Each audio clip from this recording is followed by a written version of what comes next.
Zohran Mamdani is Gen Z's favorite New York City mayoral candidate, and he's built his entire campaign around one word: free. And honestly, can you blame young voters? New York City is one of the most expensive places to live in the country. So when someone comes along promising free buses, rent freezes, city-owned grocery stores, and free childcare, people pay attention. But here's the big question. How much do these promises actually cost? Well, the New York Times recently broke it all down with some cost estimates directly from Mamdani's campaign site. Now, first up is free and fast buses. This is Mamdani's second most expensive proposal. So right now, the average New York City bus rider pays $2.90 for a round trip or $7 for an express ride. To make buses totally free, the city would need to come up with around $800 million annually. And that is a big chunk, especially when you consider what the MTA's overall operating budget is already, $20 billion for 2025. This one right here might be the most enticing to young voters. Rent freezes on rent-stabilized apartments. So this one's tricky because a citywide rent freeze on rent-stabilized apartments doesn't require direct funding. Currently, New York City does not have a universal rent freeze for all rent-stabilized units. Instead, there are programs like the Senior Citizen Rent Increase Exemption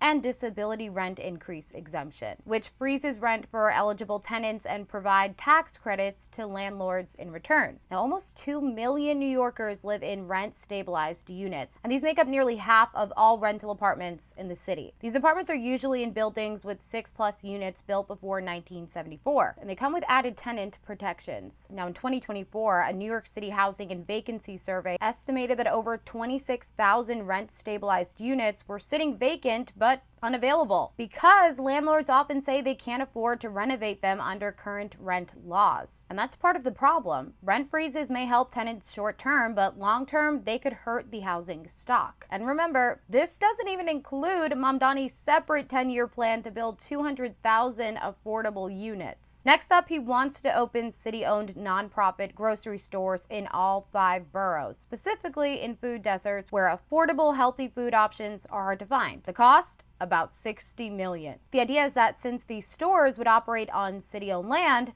they wouldn't pay rent or property taxes, which means lower prices for consumers. It's a clever way to pass on savings and maybe shift New York City's food landscape away from overpriced corner stores and fast food chains. For part 2 of this video, make sure to go to our channels, The National Desk.